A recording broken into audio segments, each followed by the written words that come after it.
Hello and welcome to our very special coverage of the Tokyo 2020 Olympic Games. Over the next 45 minutes, we'll be taking you through everything that you need to know ahead of 2 weeks of very fierce competition, as athletes are about to throw their hats into the ring for one of the most iconic sporting events in the calendar. Runners, swimmers, gymnasts, and even skateboarders are in Japan this time round.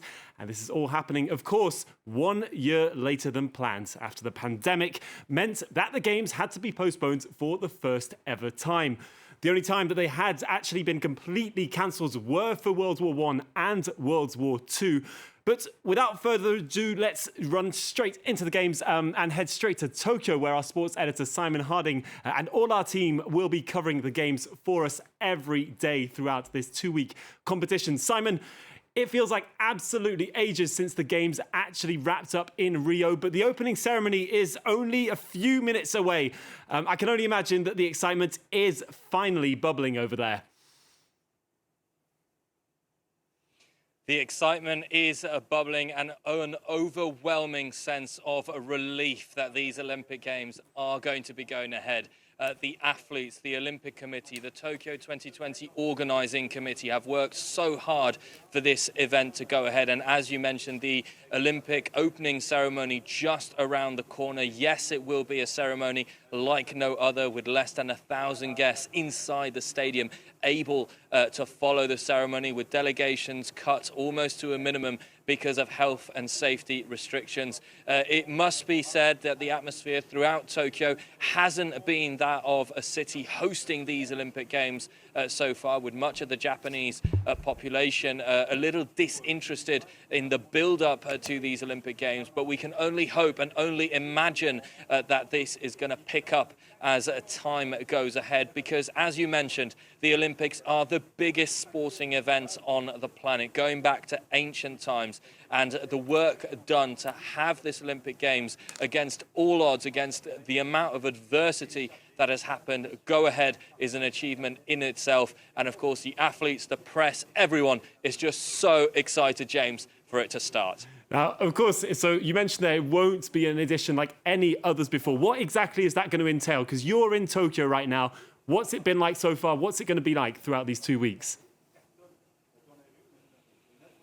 Well, very simply, because of the current context, it's masks, it's COVID tests, it's very few athletes allowed in areas where usually they would be allowed to participate, to show their happiness, and of course draconian health measures. But let us not forget once again that there are over 11,300 athletes hoping to win a medal, 207 countries, with over 70 countries expected to win a gold medal. This is an event where it isn't just one country that takes away the top prize, but many people share in the joy of sport. It's an unprecedented event because, of course, we have somewhat of the passing of the baton between generations. There won't be key athletes that have dominated the Games in the past 12 years. There are new athletes on the blocks. There are new personalities coming in. And, of course, there are transgender athletes participating for the very first time. It does promise to be a very memorable Tokyo 2020 Olympic Games, one that will live long in the memory. All right, Simon, we're going to be coming back to you throughout the show. Now, those images that we've just seen there, those are images of protests against the game because, of course, there's been a lot going on one side, the pro, should the Games actually happen, and, of course, the public's outcry against it. The Games in general are a huge privilege for the host countries. Many amounts of just time and effort is put on preparing every little detail, from its building new stadiums, new sporting facilities. But of course, on the other hand, the pandemic has thrown Japan's bid into chaos. Let's just take a look back at some of those the troublesome roads that's been leading up to this edition. Alison Sargent has just this. It was a moment of national euphoria. In September of 2013, Tokyo beat out Madrid and Istanbul to be named the host of the 2020 Olympics. 7 years of preparation later, with Tokyo's dreams on the verge of becoming reality, the coronavirus pandemic swept across the globe. After some hesitation, then Prime Minister Shinzo Abe announced a 1-year delay. It was agreed that the Tokyo Olympics and Paralympics would be held by the summer of 2021 at the latest. Giving the health crisis 1 year to subside turned out to be optimistic.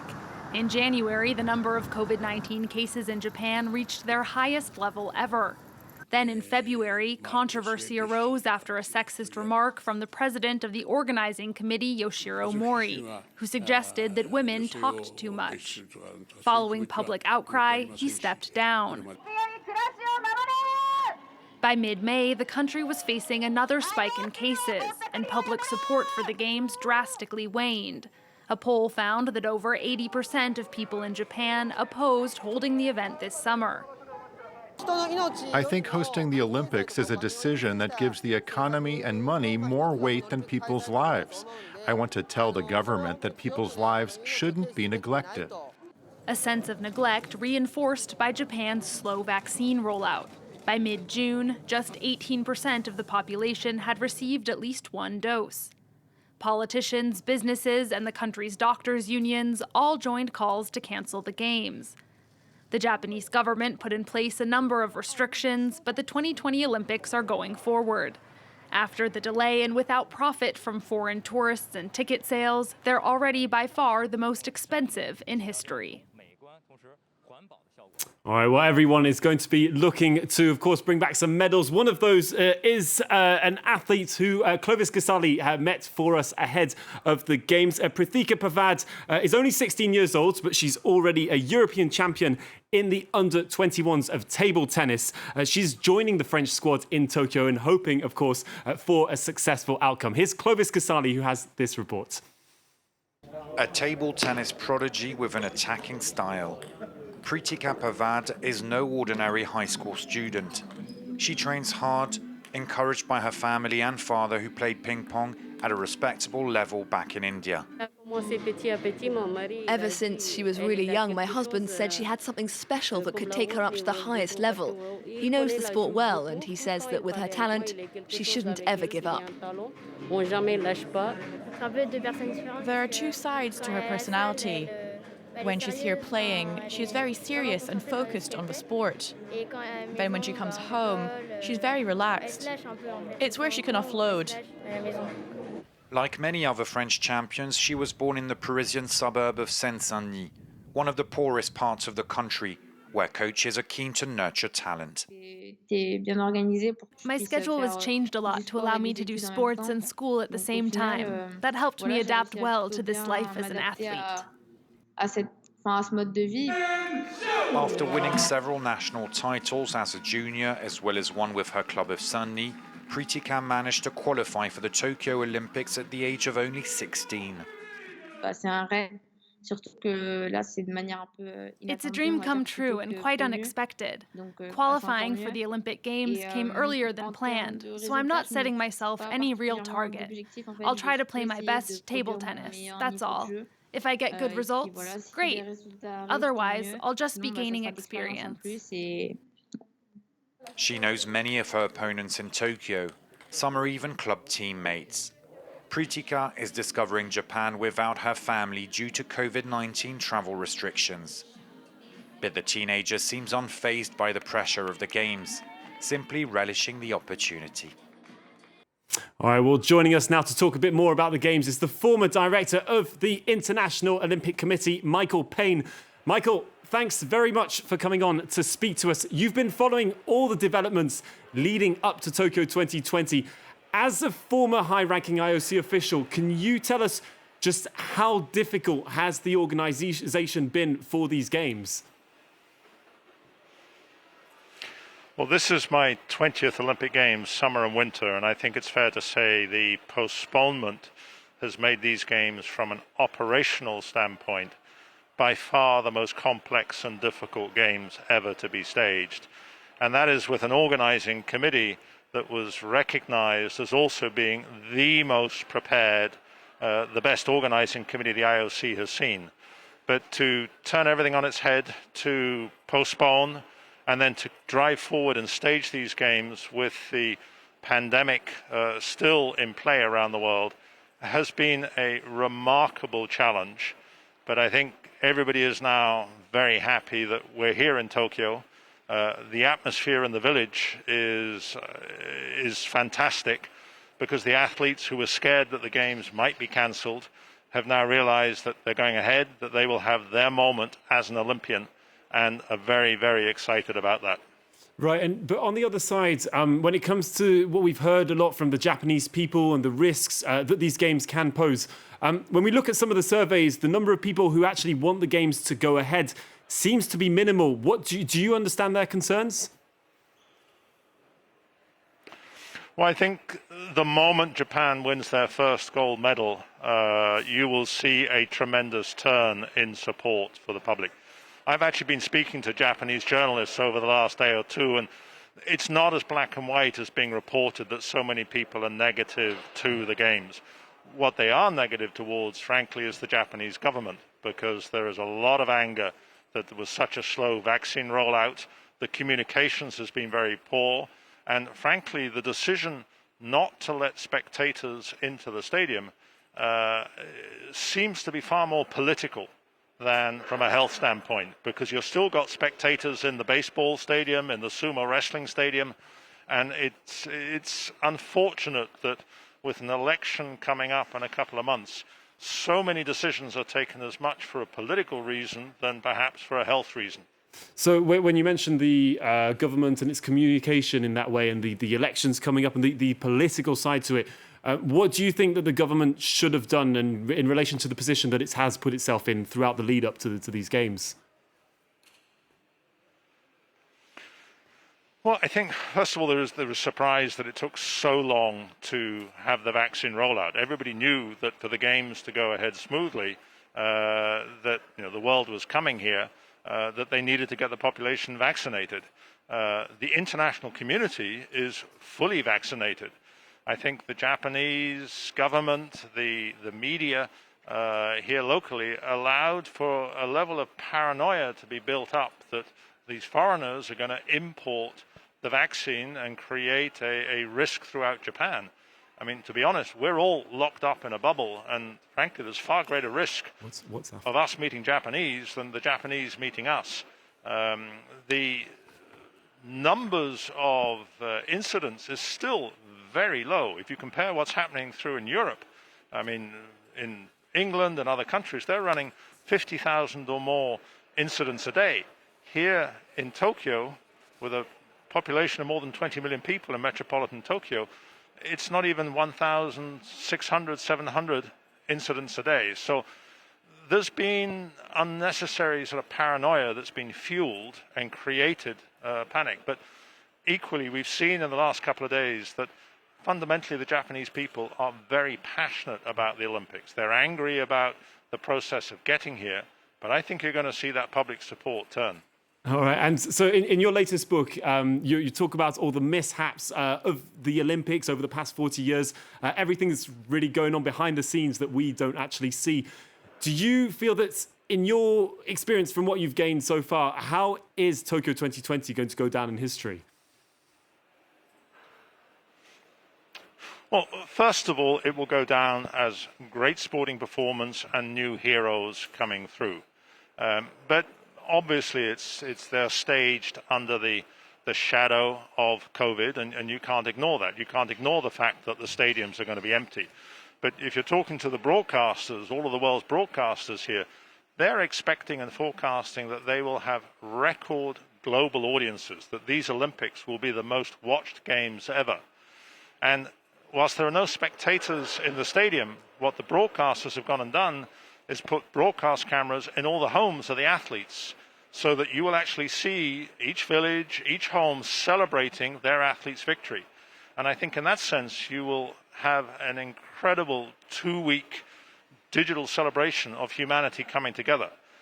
So there's great sport, I think a whole new way of presenting the world coming together, being forced through because of staging these games in unprecedented circumstances of the pandemic. Right, so games like no other, like we've ever seen before. So you can confirm that this does feel like it is Olympic Games. We are going to be able to enjoy it, and fans are going to be able to enjoy it in a similar way that they have done, of course, in the previous editions. I think people are going to see an incredible 2 weeks of sport, new sporting heroes coming through. The broadcast technology that is being introduced at these games will take the presentation from the visual to the audio to a whole new level.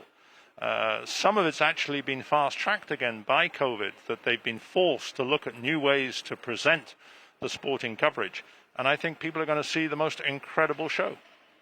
All right, well, let's hope that we see plenty of great sporting competitiveness and everything throughout the games. Thank you very much, Michael Payne, for coming on to speak to us. Let's stay in Tokyo. Simon, of course, when we mention the Olympics, the first thing that comes to many people's minds is the 100-meter race, but there's plenty for everyone to follow. What can we expect to see this time round?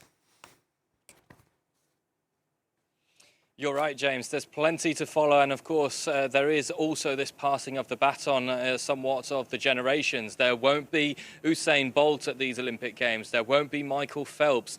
There won't be many iconic athletes like Mo Farah who have dominated the Games these past 12 years. That leaves the door open to others, some who have already written their name down in history, such as Simone Biles, the USA gymnast who is going to be looking to defend an all-round title and become the first athlete since 1968 to do that, to write their names further in history. Simone Biles in gymnastics. You've got Katie Ledecky in swimming, who's going to be looking to add to her 5 Olympic goals, 1 in London, 4 in Rio that she's already won. The USA, of course, have been one of the powerhouses of the Olympic Games in the past. Novak Djokovic in tennis. We forget a little bit about tennis during the Olympics, but Novak Djokovic is looking to become the first man in history to win the Golden Slam. That is, to win every single tennis Grand Slam and the Olympic gold. He's already got 3 Grand Slams out of 4 in the bag. He is the favourite to win here in Tokyo, with Rafael Nadal missing, with Roger Federer missing, with other top players missing. So Novak Djokovic, certainly one athlete to look out for. In terms of the French hopes, Teddy Riner, how can we look past the French giant who already has made history at the Olympics by winning 2 Olympic golds in judo, winning a 3rd here in the home of judo, the country where the sport made its name, would be unprecedented. So Teddy Riner would effectively write his name in the history of judo. Adam Peaty, English hopes, of course, swimming. He's been absolutely fantastic in the 100-meter breaststroke, in the 50-meter breaststroke. So it is certainly a playing field filled with stars, filled with records to be broken. And as I mentioned, the action is just around the corner and we can't wait for it to start. Simon, there's one athlete who we haven't mentioned yet, that who could actually be the biggest attraction, catch the most headlines out of them all, isn't there? And who has been catching many of the headlines leading into the competition. And we're talking about the transgender weightlifter Laurel Hubbard from New Zealand. Now, this is causing controversy because Laurel Hubbard was born a man but made the gender switch in 2012, becoming a woman, and the New Zealand Olympic Federation approved the switch. The International Olympic Committee also approved the switch, and so for the first time we are going to have a situation where someone who competed in men's categories as juniors will now compete in the women's over 87 kilograms of weightlifting. So it is certainly an athlete that many people are looking forward to see. The controversy, as you can imagine in the build-up, has been huge, with many female sports associations criticising the decision. Many former sports stars, such as Caitlyn Jenner or even Martina Navratilova, have criticised this decision because they're saying that it doesn't create a level playing field for women because of testosterone levels and other advantages that are genetically given to a man. And it also creates a paradox where we know that Caster Semenya in the 800 meters, female 800 meters, because of her testosterone natural levels, was almost forced to quit the sport, and now someone else is being given the opportunity to make that switch. So that is certainly one event and one person to look out for throughout these Olympic Games. Well, let's speak to an Olympian now. Ayodele Ikwesan is a French sprinter, and she joins us on the show now. Many thanks for coming on. Can you tell us just what do the Olympic Games represent in the life of an athlete? So thank you for the invitation. For an athlete, Olympic Games represents a childhood dream. We all want to qualify and to win a medal in the Olympic Games, and it only happens every 4 years. So it's something really magic. And as we say once an Olympian, always an Olympian. So for every athlete, it's a dream to be able to compete to the Olympic Games. So you yourself competed in 2 editions. You were in Beijing and in London. What did you learn from being there, from being at the Olympic Games? Well, what I learned is that it's a huge occasion to compete with in front of all the world, and also to meet people coming from other countries, practicing other sports, and to understand understand how it works on other sports, and what they're doing, how they're training. And it's like sharing this moment with people all around the world from different sports, which is different when you're competing in world championships, European championships, in track and field, for example, because we are not mixed with people coming from so different countries, and we are not used to see the fencing or athletes practicing judo or other disciplines and other sports. So what I learned is that we are all a team. When you're in the Olympic Village, you have your apartment with all the people from the same countries, and it's a huge moment that we share all together, even if we do not practice the same sport. Now, of course, this is going on amid the pandemic. It's been very difficult, of course, hasn't it, for athletes to prepare for this? How has the postponement of the games affected them? Do you think?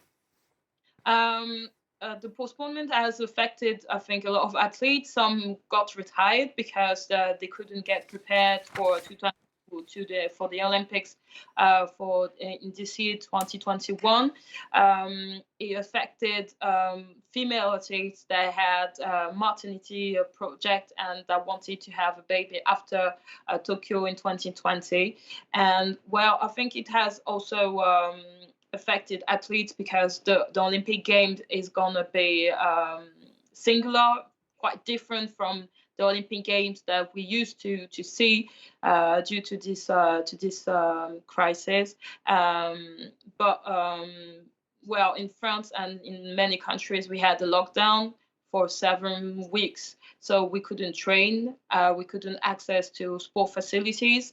But in September 20, it was better. So high level athletes could access to sport facilities. But it had an impact on the preparation since we couldn't train as we would like. And but I believe that we could still have a lot of nice performances during these games. And do you think, because you mentioned there, of course, the lockdown and unable to train, do you think athletes will be 100% going to Tokyo? I think now they had the occasion since September to train normally. But the impact of the sanitary crisis is also on how the acclimatization process. See, as you were mentioning, athletes for track and field, they'll be coming and they'll be getting to the Olympic Village like few days before their events, and which means that they could have come if there was not this sanitary crisis. They could have come a bit earlier to get used to the weather, which is really moist. But I believe that we are all in the same condition. So even if it has an impact, all athletes have been impacted as the same way. All right. Well, thank you very much, in any case, for coming on to speak to us. All the best for what's to come. And thank you very much for that very, very valuable insights. Now, 5 new sports are set to make an Olympic debut: baseball, climbing, karate, surfing, and skateboarding. A shake-up for the sports, which for a long time has carried this non-conformist image. But now skateboarders are hoping to clinch one of the first Olympic medals made available to them. Our team went to meet 3 of the members of the French team who will be taking part in both the street and the park events. All together and training under the California palm trees, Vincent Melot, Aurélien Giraud, and Vincent Matron are 3 French athletes qualified for the 2021 Olympics. And for them, the training here is no less intense than that of other professional athletes. Non, il n'y a pas de staff qui va avec et qui va te dire il faut que tu fasses ceci pour gagner un tout petit peu par là. Ça n'a rien à voir avec un sport classique. Le plus tu vas passer du temps sur ta planche et le plus tu tombes, entre guillemets, c'est là où tu apprends en fait. Failing and starting over. That's how the 3 of them learned on streets and at the skate park. At only 24 years old, the Olympics are a challenge that they hadn't really considered. On est vachement relax vis-à-vis des Jeux Olympiques et voilà, on n'essaie pas trop se prendre la tête. Over the past few weeks, most of their time has been spent with sponsors. At the heart of skate culture are videos like this, shot over many months and compiled by brands of boards and clothing. Les JO, ça représente quelques heures dans ta vie de skater. Et si ce jour-là, ça marche pas, ça marche pas et personne ne se rappelle de toi. Alors que ça, t'as le mieux de toi pendant 3 minutes, mais tu l'as filmé pendant 1 an, tu vois. Du coup, je suis carrément plus fier de ça que des JO. Sauf si je gagne les JO, là, je serais content. But if the world of skateboarding is looking to the Olympics with some suspicion, it is also because the history of the sport is relatively recent. At 64 years old, David Ferry is one of the pioneers of the sport, created by surfers in California in the 1960s. People wanted to have that same kind of feeling when the waves were not good. So, first came this. But the wheels were pretty dangerous. They didn't roll too well if the surface wasn't totally clean. Together with his friends, he practiced in the empty pools of Los Angeles villas. In 1978, he traveled to France to promote skateboarding and even made the cover of one of the very first magazines devoted to the sport. For him, the Olympic Games are a major milestone. It started off as delinquent kids having fun. When I was skateboarding, a popular bumper sticker was, skateboarding is not a crime. Well, skateboarding is now so not a crime, it's being accepted into the Olympics, and it's thrilling. In Tokyo, a new page will be turned in the history of skateboarding. But for those who've gotten it all the way there, the hope is that it will not lose its soul. Skateboarding no longer a crime. Now, we've talked about restrictions for the public, for athletes, but of course there are restrictions in place for journalists. Let's cross straight over to our very own Clovis Casali. Clovis, you've joined our team on the ground, but you're still stuck inside for a little bit longer. Absolutely. Simon and the others arrived a few days earlier, but I arrived a bit later, so I am currently in the strict 3-day quarantine. Let me tell you a bit about how it's covering these Olympics. First, to arrive in Japan, well, I had to take 2 PCR tests in labs in France, carefully selected by Japanese authorities. Then I landed at Tokyo Airport, had to do another PCR test and spent 5 hours doing various checks before being allowed here to the hotel where I've spent the last 3 days in strict quarantine. I'm allowed to go out for 15 minutes at a time. I can tell you there are security guards writing down when I leave, when I come back. A lot of staff here trying to make sure that everything runs smoothly. And we've also been asked to, we have to take PCR tests every day for these first 3 days. And we've had to download an app on our smartphone that enables authorities to track our movements, to see if we're respecting the rules, if we're not going out too much, if we're not leaving the hotel more than allowed. We're also asked to give our temperature, write down our temperature on the phone, put all of those informations every day, and also say whether a member of our team, of the France 24 team covering the event, well, if anybody seems to have symptoms of COVID-19, very strict rules, draconian measures, maybe even. And like many journalists, I'm getting very used to my hotel room. But look, the view, the Tower of Tokyo, lit up. It could be much worse, but looking forward to actually being able to leave this room. And for the first 2 weeks of the games for me, well, I'll be allowed to leave the hotel, but only go to a selected list of venues, such as a stadium or the Club France. Very few venues allowed, and all of this, of course, to prevent, to minimize the contact, any kind of contact between the Japanese people and foreigners such as myself that have come here to cover the Olympics. All right, well, I'm sure you're going to appreciate as soon as you can step out of that door for a bit longer. When you do, though, of course, you'll be following some of the French stars. Who should we be looking out for this year? Well, of course, the two flag bearers, Clarisse Agbenienou, and she's in judo, and the gymnast Samia Ait Said, they could be winning medals. And of course, you have the basketball team. They're not tipped to win the gold, but possibly another medal. The basketball team, the men basketball team with the NBA stars Rudy Gobert, Evan Fournier, Nicolas Batum. But of course, they're without their historic leader, let's say, Tony Parker, the basketball legend. So could they win a medal? It will be hard with, of course, the US team with Kevin Durant. And then you've got the judo legend, Didier Riner. We're talking here of a man who won more than 150 fights, victories in a row. But he is tipped to win gold. Could he make history? Could he win a third gold medal at the Olympic Games? What we've just learnt about also is that he sustained a knee injury late February. And of course, he didn't communicate too much. He didn't want to give out too much information to his opponents, Didier Riner. Didier Riner, who did not take part in the press conference before the Games, but his entourage says that he's fine, he's ready to take part in these games, and it would be a dream for him to clinch gold in Japan, the birth nation of judo. And just finally, Kevin Mayer in decathlon. He's tipped also to win gold. He holds the world record.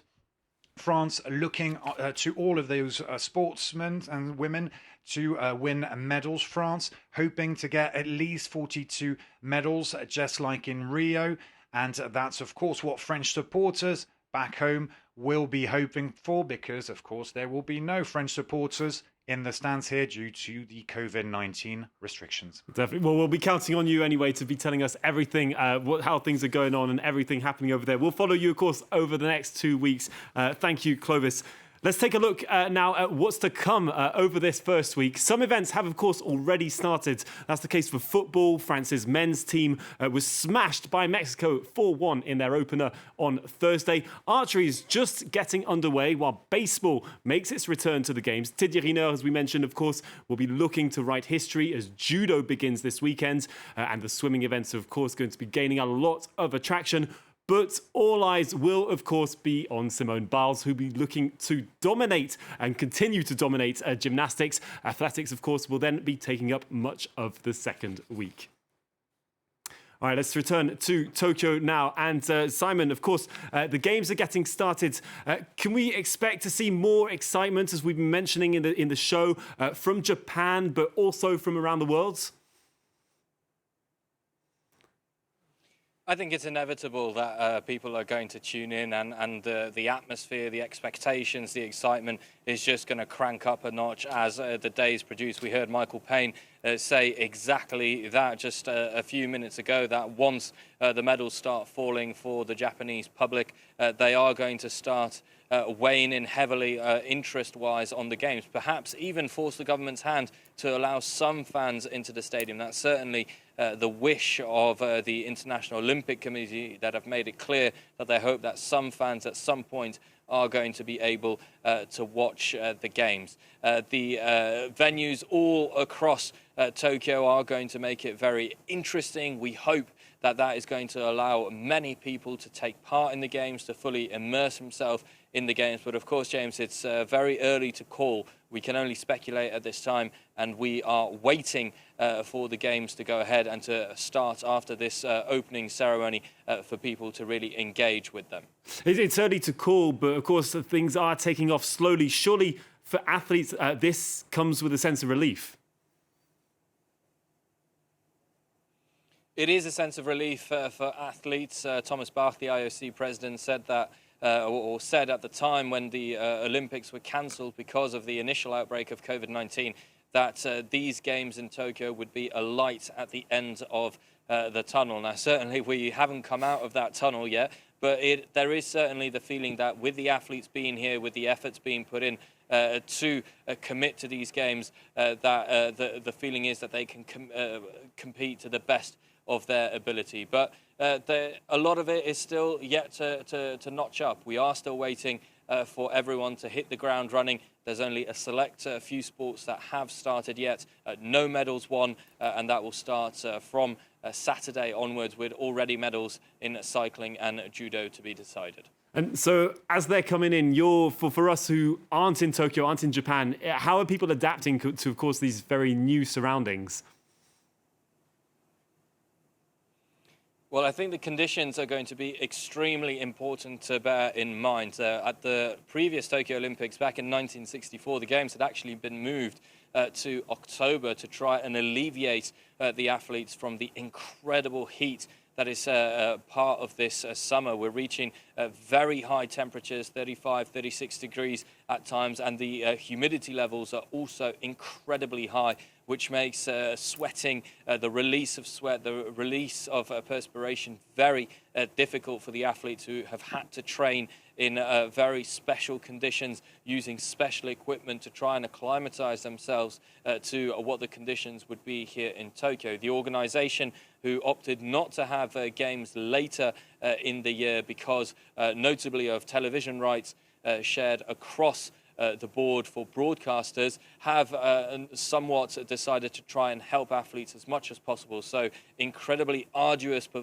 events such as the marathon, such as the 50-kilometer walk, are being moved to cooler places in Japan. They're also going to be very early in the morning to try and avoid the acute heat that hits the country for most of the day. So it certainly aren't going to be easy conditions. But of course, in adversity, you thrive, and that is certainly what we're going to see from these athletes. Let's hope we see all of that. All right, Simon, we'll of course be coming back to you every day throughout the Olympics. We'll be hosting a daily show here on France 24, where we'll be going through all the events of the day. So be sure to tune in. Bye for now.